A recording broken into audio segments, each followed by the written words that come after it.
Welcome to the First Unitarian Universalist Church of San Antonio, where we have gathered just as people have gathered for thousands of years at the death of a loved one, a member of the family, a member of the tribe. And we gather not just to mourn Sally, but also to celebrate her life. We come to share our grief because we will miss her, as well as to share some joyous memories of her life among us.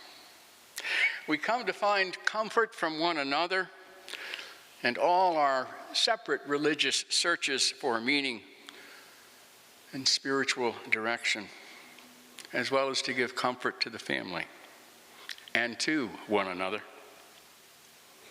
That ancient book of Ecclesiastes, written thousands of years ago and still read at so many memorial services, because it sheds its wisdom on life and death still. And it says, "To everything there is a season, and a time for every purpose under heaven, a time to be born, and a time to die, a time to plant, and a time to pluck up what is planted, a time to kill and a time to heal, a time to break down and a time to build up, a time to weep, and a time to dance, a time to cast away stones and a time to gather stones together, a time to embrace and a time to refrain from embracing, a time to seek and a time to lose, a time to keep and a time to cast away, a time to rend and a time to sow, a time to love and a time to hate, a time of war and a time of peace."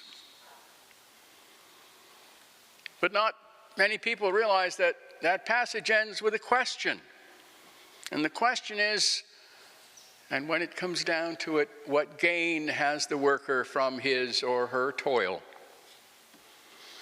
That's not usually included. Some think it's because it's too much of a loaded question. But I think it should be, because the answer is also there. It's the answer to the existential question, the meaning of it all, you know. And this is the answer to that question. And this is in there. This is what it says. "I know that there is nothing better for them than to be happy." That's right. That's what it says in the Bible. Be happy.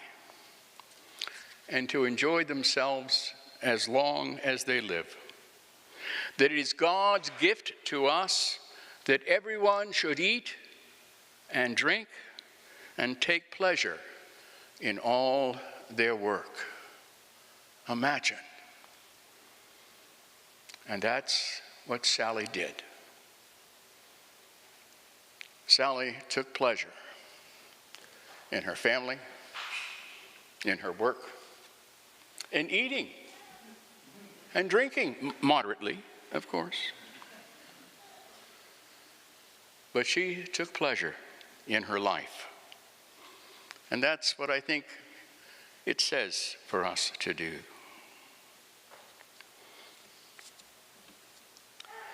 Let us sing the opening song. Come sing a song with me.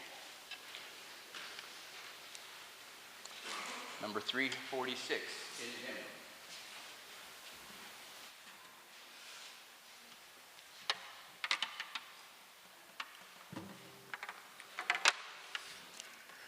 You may stand as you are willing and able.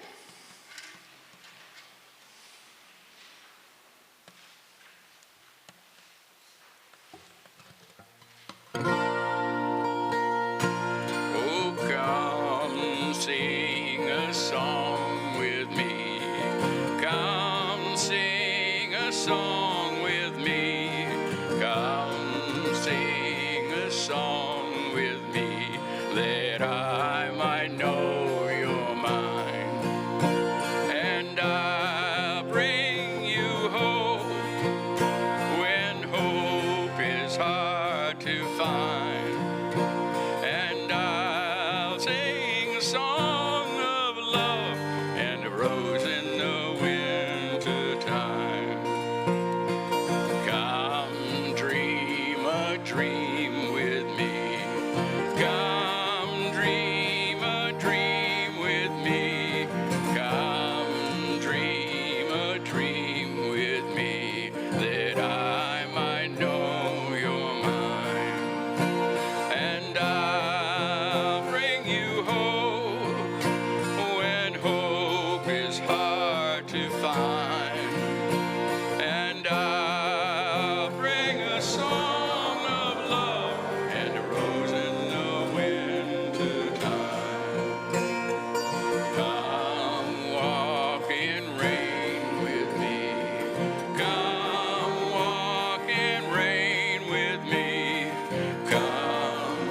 Please be seated.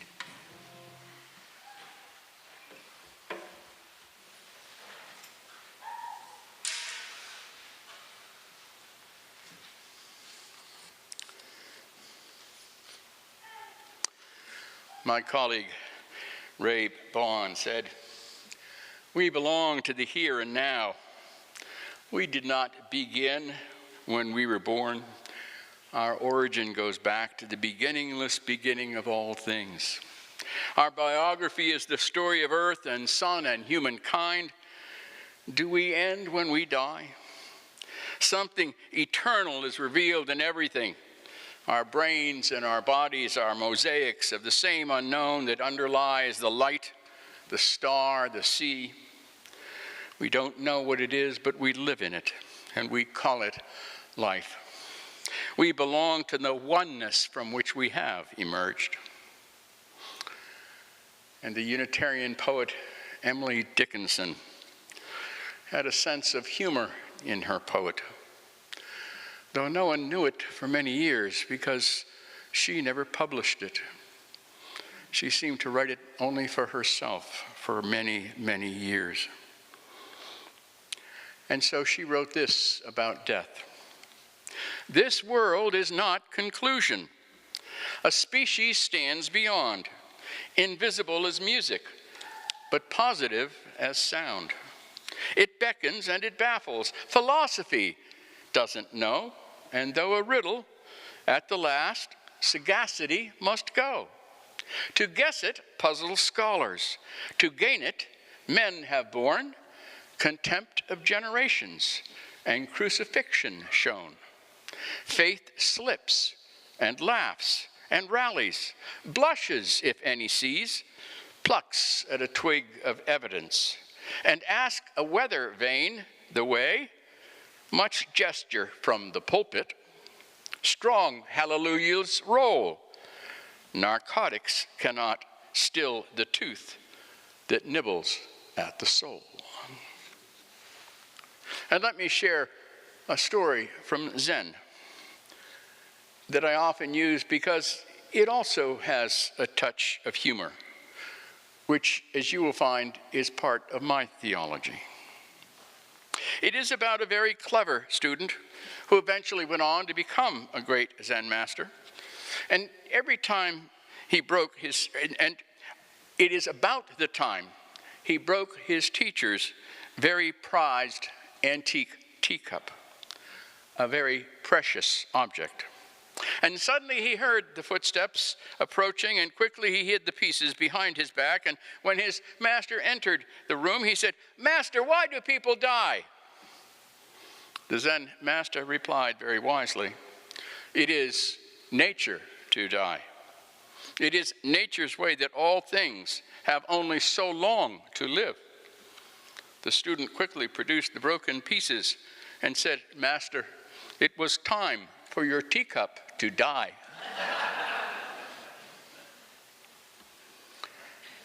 I will have to admit that I often argue with the Apostle Paul.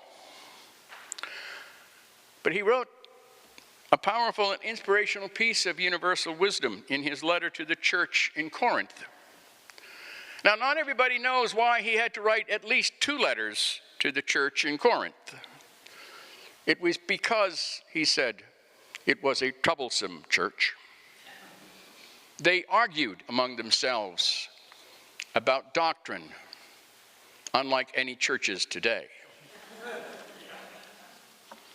And so he had to talk to them about that, and he wrote perhaps some of the most famous words about, I think, doctrine.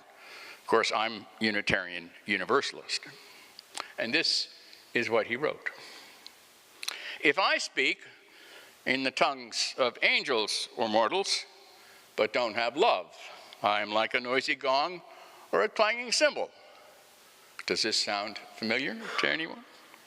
"And if I have prophetic powers and understand all mysteries and all knowledge, if I have all faith so as to remove mountains, but don't have love, I am nothing. For love is patient. Love is kind.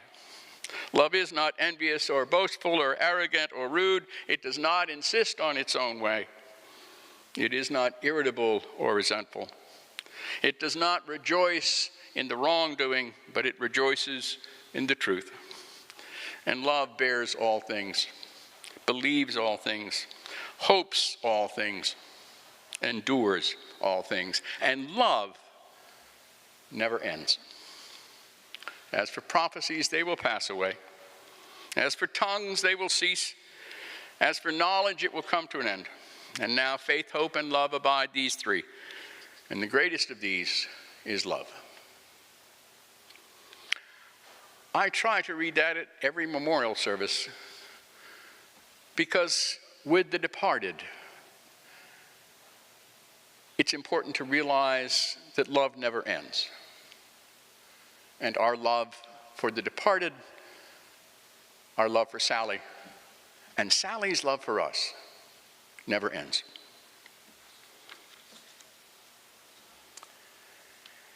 So let me share a poem that I wrote. I write a lot of poems. And especially when I turned 70, I started writing a poem for every birthday because I figured it's kind of like a countdown once you hit 70, you know. For those of us who hit 70, you know what I mean. And so this one is called When Death Comes for Me. I'll be 74 in March, and the march of time is getting shorter. Though I'm a retired minister, I'm performing 3 memorials in the next few weeks. This was written a year ago. It makes a person reflect more than usual. So when death comes for me, I wonder, am I ready to go? I'd like another 10 years or so, maybe 20. So no, I'm not. I've still got lots to do yet. Grandchildren to watch and help grow up. Children and a wife to love and be with. Family in New Hampshire to visit with. Books to read. Poems and stories to write. Places to travel to. And even more photographs to take and frame. When my beloved mother was on her deathbed, and she knew death was coming for her, she told me, despite her Christian upbringing and beliefs, that she really didn't believe in heaven or hell, but that when she died, she believed she would be reunited with her mother, who she had loved dearly.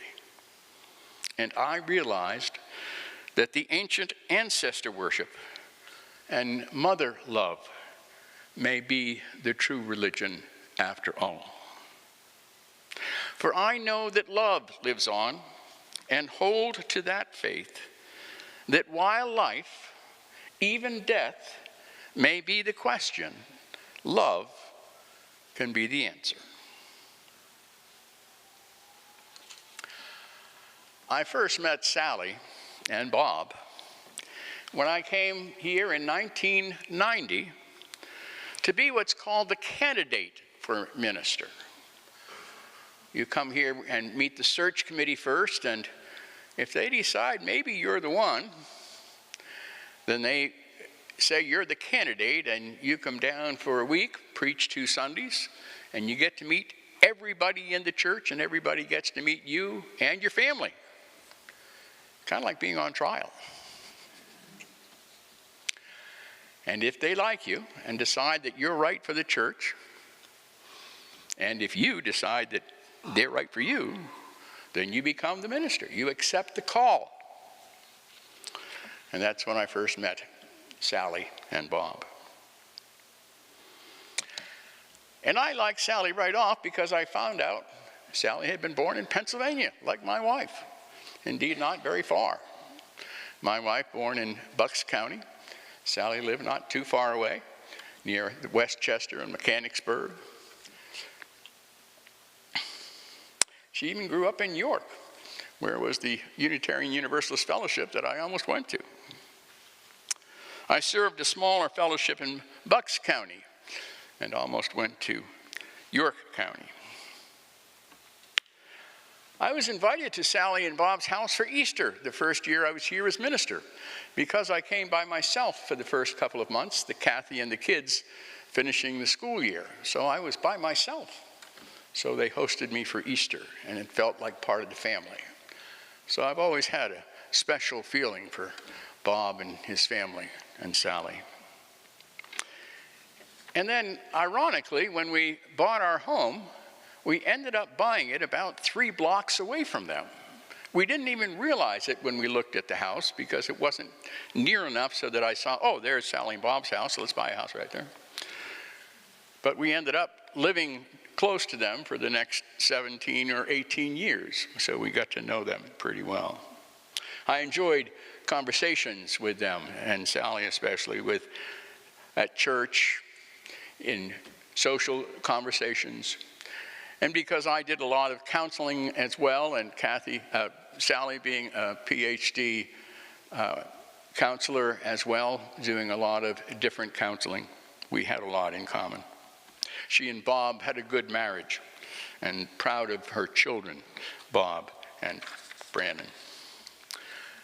Brandon will speak through me. I'm mediating him. He wrote me some things to speak. I have another poem I want to share first called Stardust to Stardust. Not ashes to ashes, but stardust to stardust. That's what some scientists said we're really made of. Or was it a poet? It makes sense, doesn't it? The dust of stars decomposing over eons, kind of falling down to the earth. So this isn't dirt at our feet, it's stardust. Think of the song titles from the 30s, the sounds of Duke Ellington twinkling in your ear, romantic moonlight strolls, twinkle, twinkle, and so on. But in reality, if you believe in any such thing, the universe is made up of stars, and therefore stardust. Stardust glistening on moonbeams, moonlight on the quiet water, the lake so still at night, a different world from sunlight, from daytime. So magical and mystical, mythical and even metaphorical, stardust memories, big band orchestras, great Gatsby scenes, Art Deco parties, those sleek cars and women gone by in those times. Maybe, was it my parents' time? Was there more stardust then? And isn't it always falling from stars, dropping to the earth? Some poets said we are made of stardust. And so I, as minister, say, to stardust we shall return, ashes to ashes, stardust to stardust.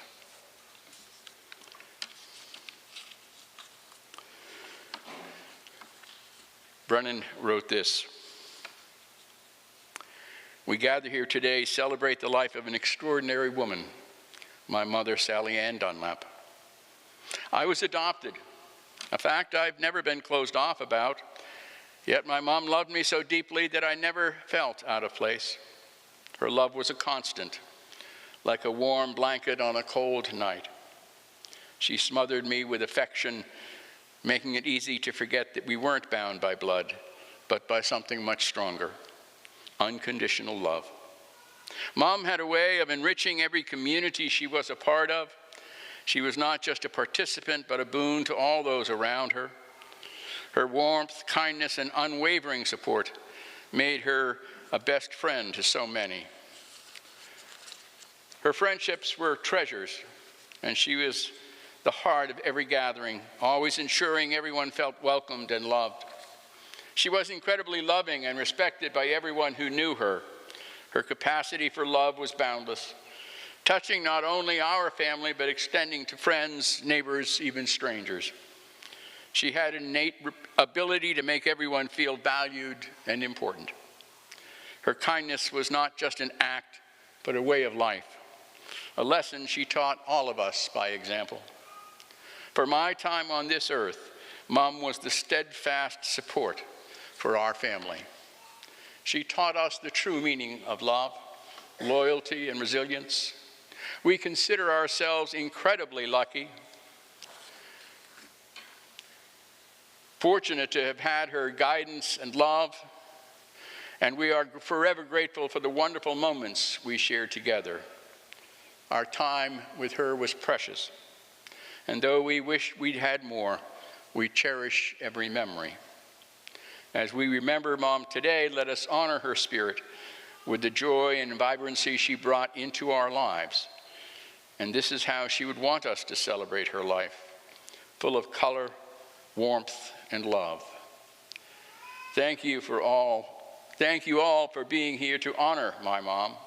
She was a remarkable woman, and her legacy of love will continue to live on in each of us.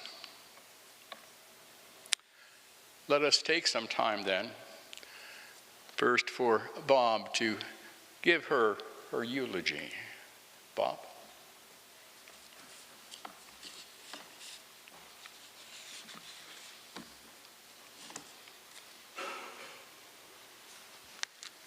I wrote some notes and then left them in Austin. So I'm at risk. As Art says, he always writes his sermons, because if he doesn't, he might talk for 2 hours. So he's going to be my guide. This just all feels so surreal. We're all here because of a common love, and what we're expecting is for her to be here somewhere where we're meeting her and hugging her, and the opportunity to love her in person. And instead, it's a moment of sadness as well, because she's not here to do that. She is here in that container, in body, and she's in the room as a whole, in spirit. The picture has a phrase, a quote from Sally. These are her words that go with it. If I come back, I want to come back as a cypress tree. She had a love of nature and outdoors. It's why we ended up buying a piece of property on the Sabinal near Utopia and built a cabin. We didn't have any plumbing. We didn't have any electricity. We didn't have any air conditioning. We just used a potty. and we enjoyed just being outdoors, whether it was day or night. Even when that first cabin got washed away in the big storms of 2002, we went back and we built another cabin 6 or 7 feet off the ground to avoid the same mishap. And of course, it hasn't rained anywhere or anything like that since then. But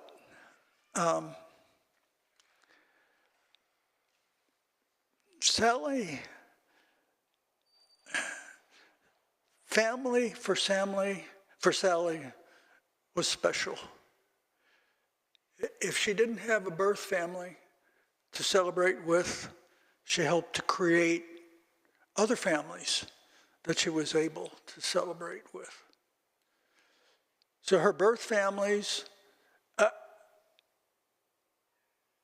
Sally was close to her families on both the East Coast and the West Coast, and it was very, very important to her that our kids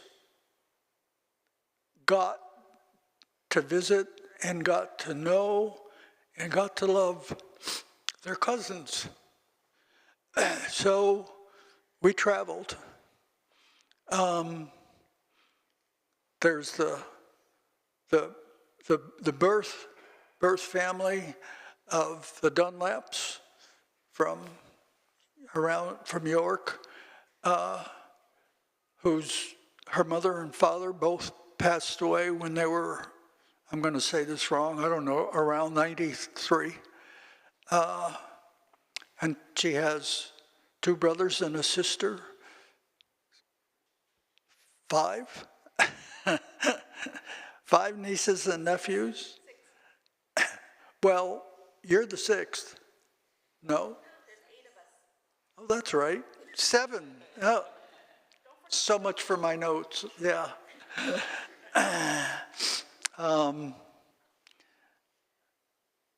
And we had, in the first 17 or 18 years of our marriage, we had 1, maybe 2 Christmases in San Antonio. The very first one, when Kristen was only a month old, her parents came down. Every year after that, we traveled to York to be with family. It was just that important. We went to Ocracoke most years, the Ocracoke Island in North Carolina, most years for a week or 2 to be with her sisters and her family. We went every few years to Vermont to be with Brother Jay and his family, and we went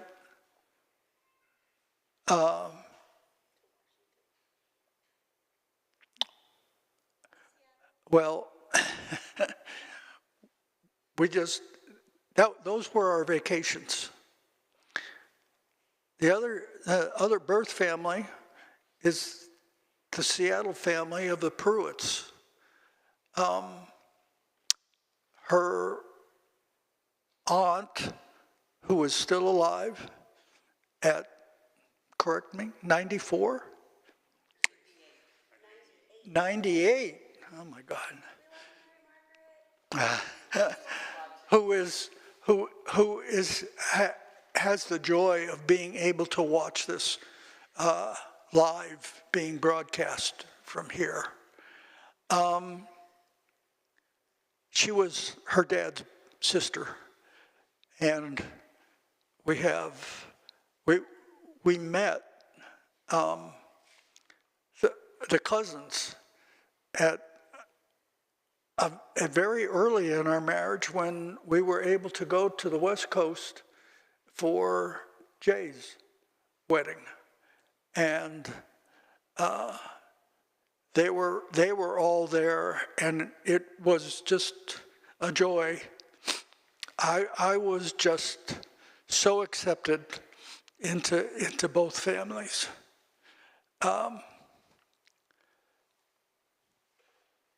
We traveled to the West Coast, to Seattle every 3 or 4 years, and for a big family reunion for her aunt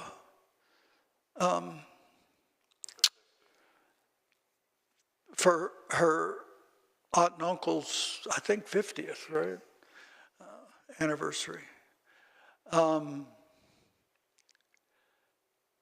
There's the Pettit family. I wonder how that came in there.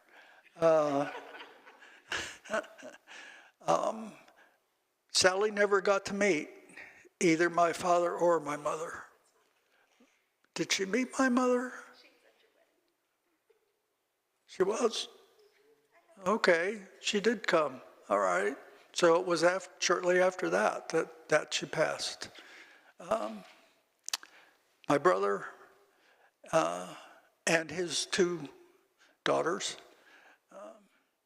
we attended their weddings when they were young. They were his first wife, and they were much younger. This was, before before we had kids,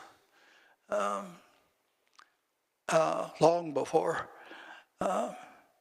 One's in Colorado City and the Colorado Springs, and the other in Portland. And we've traveled to see them.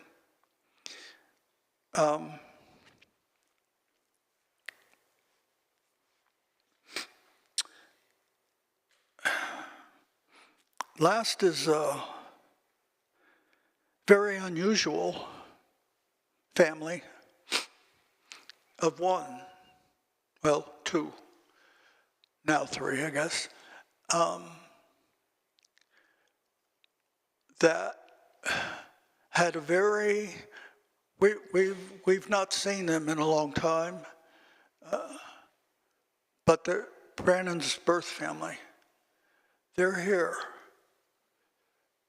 out of the love and respect that they have continued with over the years for what Sally means to them.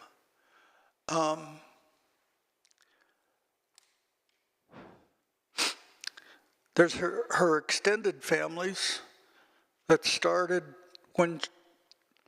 long before we met. Yeah, that's right. I need to add one anecdote about the Pettit family.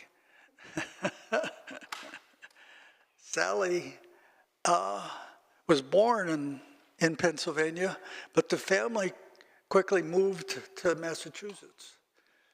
And we much later found out that she and I lived within 10 miles of each other for 7 years before they moved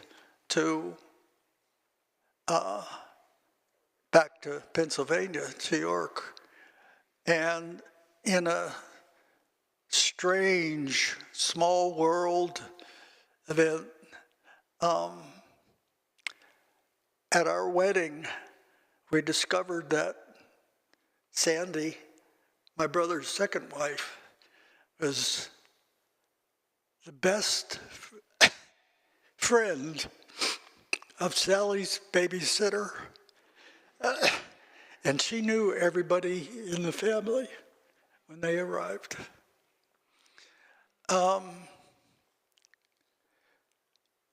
Then there's the extended families, the first of which is actually this church. She became attached to it very shortly after she got here. This was their first marriage. But so it's been part of our family.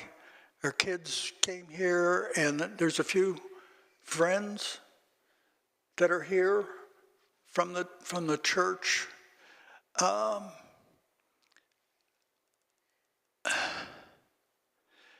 And in her attempt to create families, the first one that she had was a small group of 4 women that got together in the early 70s and met for all special occasions throughout their lives. In fact, Kristen got to meet her 4 aunties when she was 2 days old at Thanksgiving, when she was born. The next group was a larger group. I don't remember how many, 7, 8, 9 of that are also mostly members of the church that call themselves the sisterhood, to support each other and to enjoy. And they got together monthly for either a day trip or an overnight somewhere in all of this area. And that group still today gathers at Denny's, only for breakfast, no more field trips, but they still do this. So it's been very special to her. And it was for women. I was never invited. And Kristen, I think, joined maybe once or twice when she was small, until she was old enough to begin to understand what it was that they were talking about.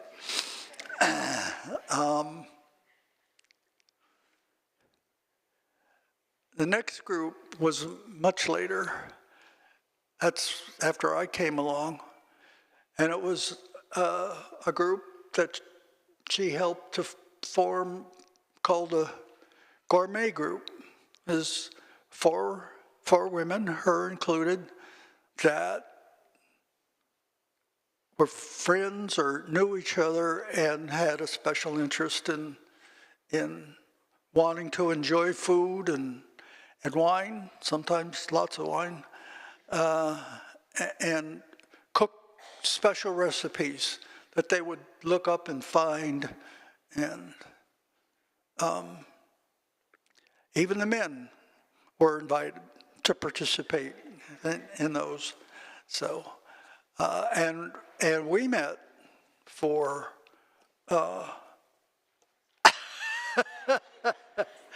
that's pretty obvious. Well, yeah, I guess you couldn't catch my attention. And so she, and we met for 25 years, mostly monthly, not every month, before it kind of dissipated. And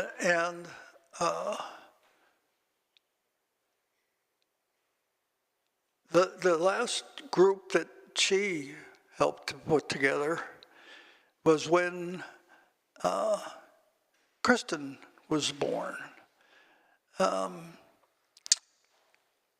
She was needing some kind of gathering to be able.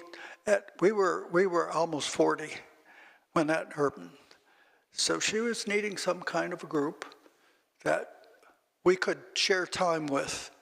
And it was there were three other couples expanded to 4 and ultimately to 5 when Brandon came along.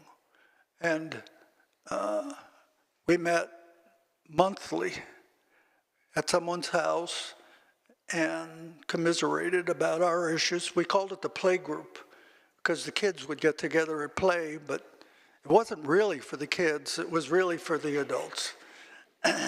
And when Brandon came along, we expanded it by inviting a friend who was also a little older, like we were, and had a baby at the same time that Brandon came.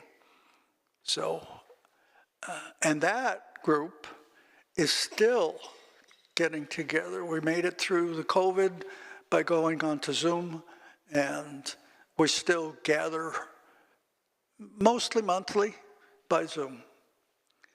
A couple other groups that were really important to us was the Circle School that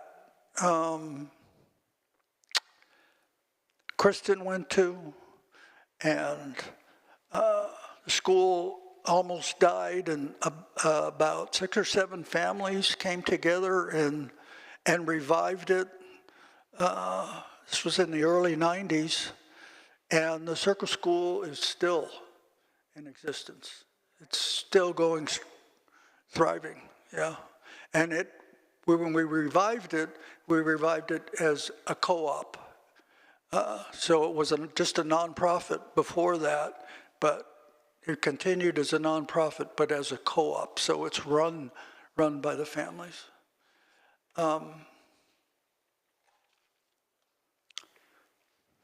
Did I leave any out? I don't think so. So we're here because we all miss her and we all love her. So.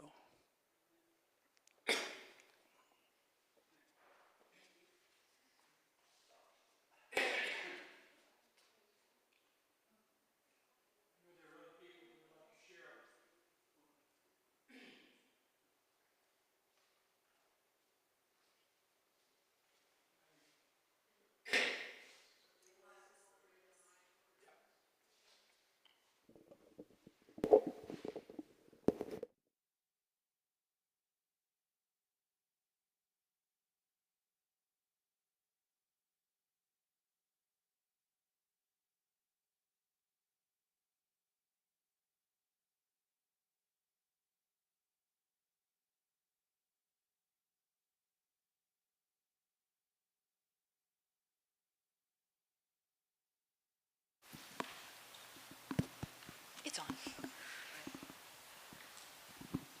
And it is on. Yay. I'm Maggie Joseph, and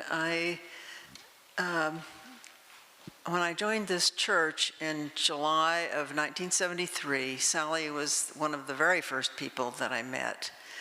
And she had started a women's consciousness raising group here at the church just at that time. And so I got to be part of that, which was really life-changing and the seed of a lot of other friendships that have lasted through the years.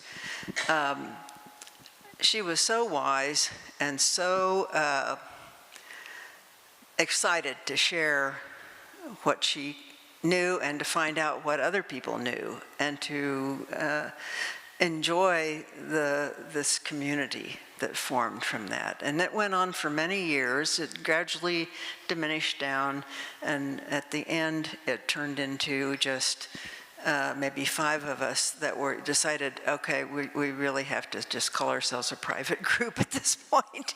No one could really join us. But it was an amazing experience to know Sally. The vibrancy that she had, the intelligence that she brought to everything that she did, the kindness and compassion was just really thrilling. And being part of the sisterhood is still a wonderful part of my life. We're much smaller now, but we had as many as 10 at one point, and we were a very thriving group. And yes, we allowed Kristen to be there a few times until we could tell that she was starting to understand things that we were saying, and that we couldn't have that happening. I do still remember Kristen's first Thanksgiving. Sally and Bob arrived. They were supposed to be bringing a potato dish, and they arrived with a bag of raw potatoes and an extremely dazed look on their faces. But we were so thrilled, so thrilled. Anyway, I could say a lot of things, but I won't say anything more right now. Thank you.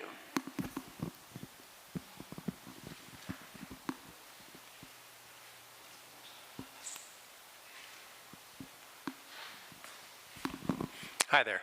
My name is Chris. I am one of Sally's 3 siblings, and I was always proud and happy to be able to claim that. I will be brief. The note paper at the hotel doesn't give me a whole lot of room to write, and I wrote as small as I could, but so we'll get on with this. I find that weddings and funerals evoke some of the same feelings in me, and today certainly is no exception. Perhaps the greatest and probably most obvious emotion is that for the person that we loved, we cared for, respected, valued, and I could list any number of more attributes.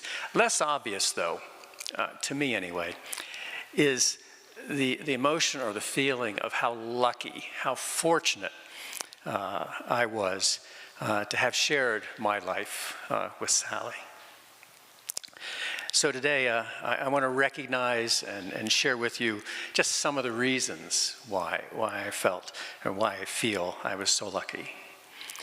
First off, only my siblings and my parents had the opportunity to be with the world champion, or at least the Dunlap family champion clam eater.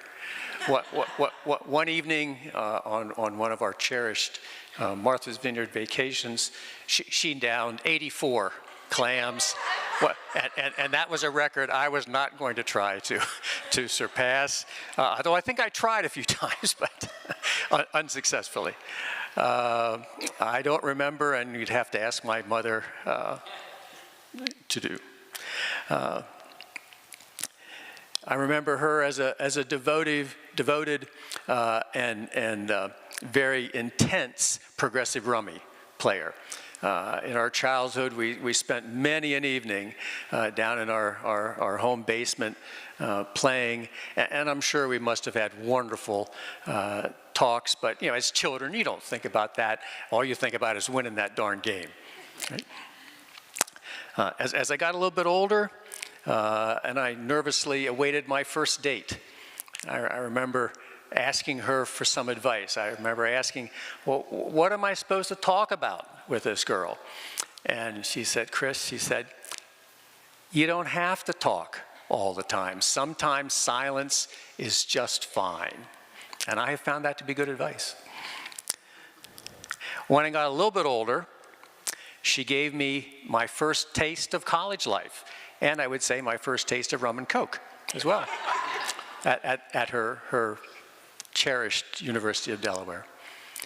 But taking a step back, maybe what I should be most grateful for was that she tolerated what I am told, and this is probably just fable, right? But what I am told was my incessant teasing of her as we were growing up.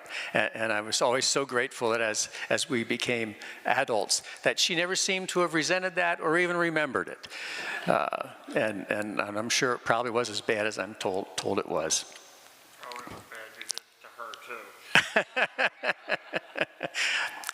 Just a fable.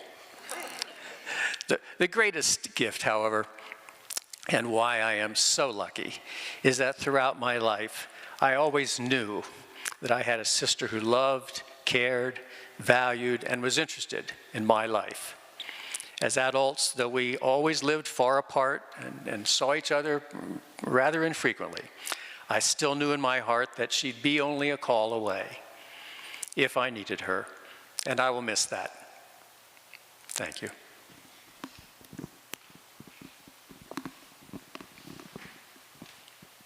Anybody else? If we force you. Yeah, if you force me. Cynthia Pruitt, I'm one of the Seattle cousins, and Sally was like a second older sister for me. All of the things that people have said was true.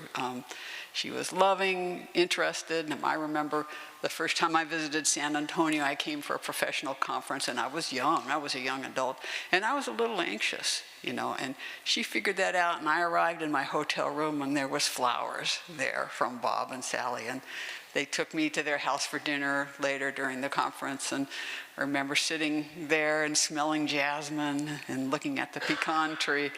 It was a really good experience. She so anticipated your arrival, Brannon. You should know that. I wasn't around when you were born, Kristen, but I remember the anticipation for Brannon. And in addition to what everybody has said, they left out persistent and determined, So if I can combine that with her love of nature, when she visited our area, she wanted to get out into the mountains, and so we did that twice. And I've got a picture in your card of when we hiked, and the one memory I have of her is she wanted to hike part of the Pacific Crest Trail. So we drove up to the pass, and me, Bob, and Kristen, young Kristen, and we got barely to the top, the entry to the trail, and Kristen was not happy. She wasn't going to hike this trail. And Sally said, come on, come on. He'd go another couple of yards. Come on, Kristen. And finally, she pulled out the chocolate. And every few hundred feet, she'd give Kristen a piece of chocolate to bribe her to hike the Pacific Crest Trail. So I think we did about a quarter of a mile. It was good for me and for her.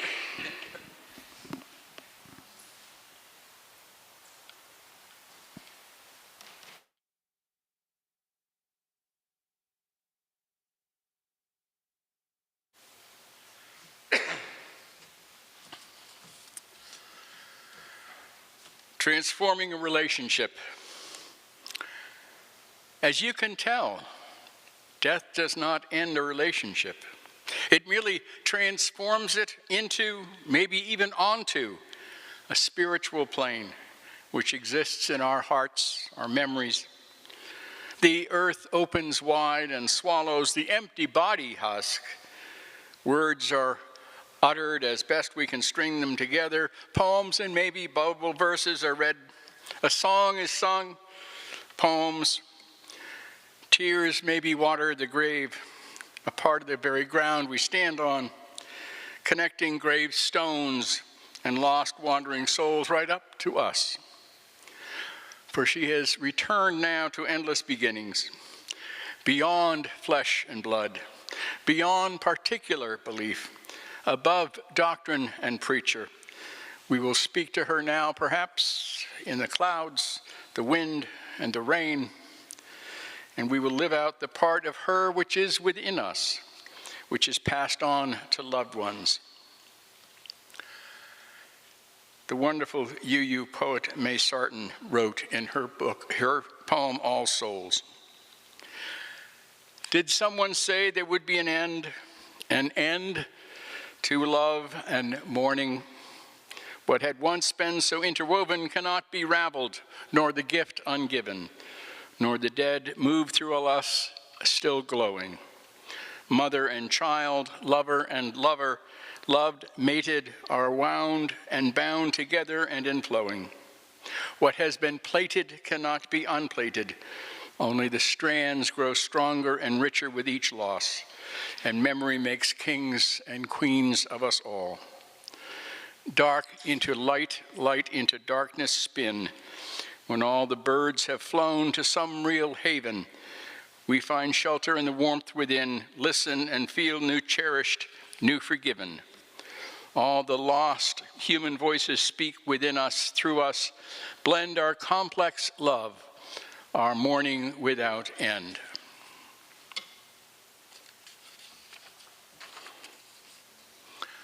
And the poet Donna Makova writes, "May I, may you, may we not die unlived lives. May none of us live in fear of falling or catching fire. May we choose to inhabit our days, to allow our living to open us, to make us less afraid, more accessible, to loosen our hearts until they become wings, torches, promises. May each of us choose to risk our significance, to live so that that which comes to us as seed goes to the next as blossom, and that which comes to us as blossom goes on as fruit." And lastly, my colleague Barbara Peskin writes, "Love abides. Often we are found in our grief and comforted, calmed by some kindness, brought alive again by a beauty that catches us undefended.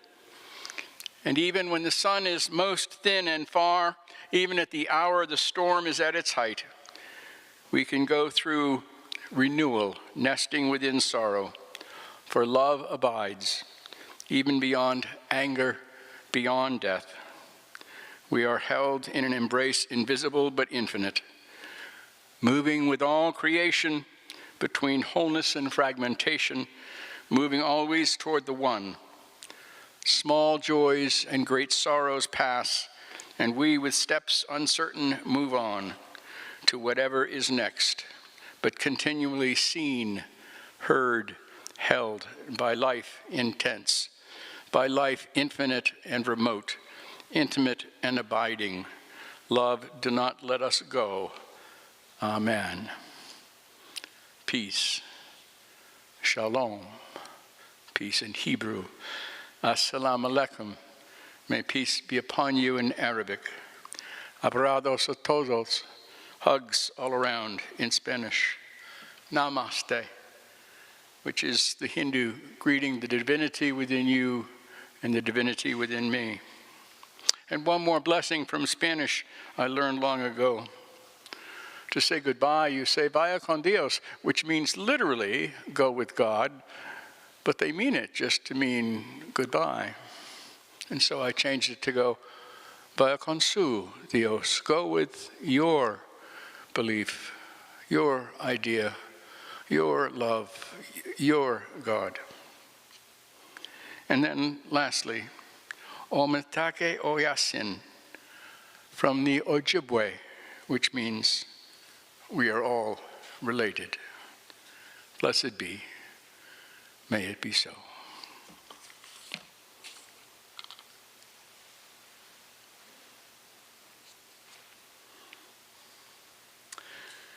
The meditation song is from the Phantom of Opera by Andrew Lloyd Webber.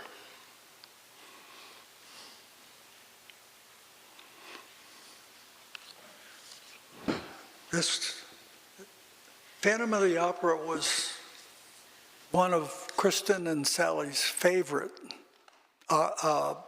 musicals, and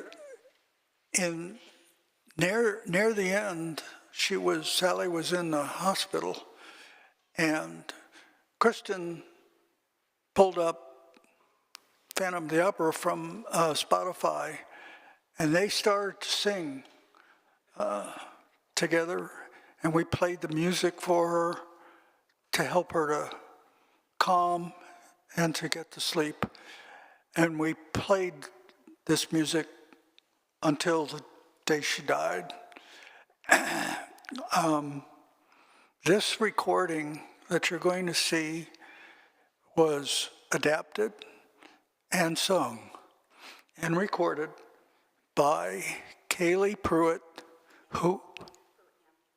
Pruitt-Ham, yes, who is one of Sally's younger cousins, second cousins, I guess that's how it worked, from Seattle. So, enjoy. This is for Sally.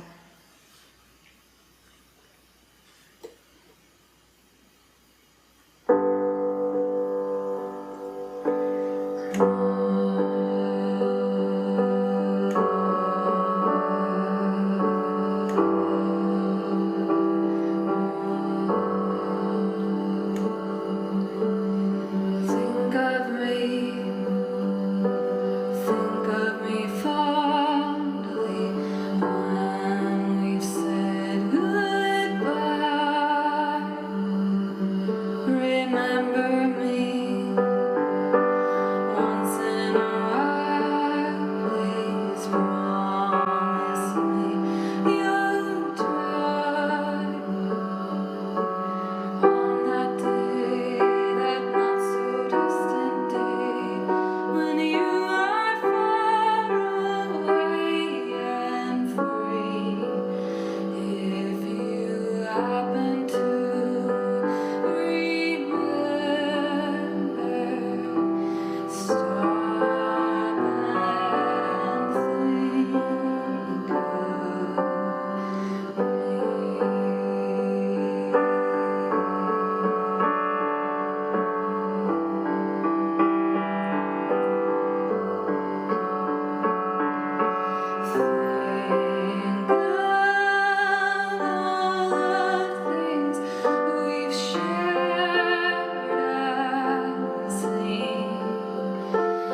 please let the family be first.